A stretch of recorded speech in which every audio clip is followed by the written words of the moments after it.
Bu günlərdə Qarabağ və Newcastle oyunu gözlənilir və bununla bağlı bir məlumatı diqqətinizə çatdıracağıq. Qeyd eləyək ki, bugün fevralın 16-sıdır və Gündəm xəbərinin efirində futboldan bir xəbəri diqqətinizə çatdırıraq. Belə ki, UEFA Çempionlar Liqasının play-off mərhələsində Bakıda Qarabağ və İngiltərənin Newcastle komandaları arasında keçiriləcək ilk oyunun hakim təyinatları açıqlanıb. Qarşılaşma Norveçdən olan hakimlər briqadasına tapşırılıb.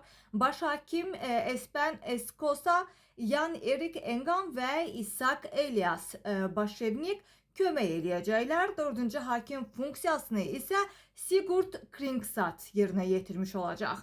Varda isə Niderlandlı Rob Dipperik, avarda isə onun həmyerlisi olan Dennis Higler olacaq.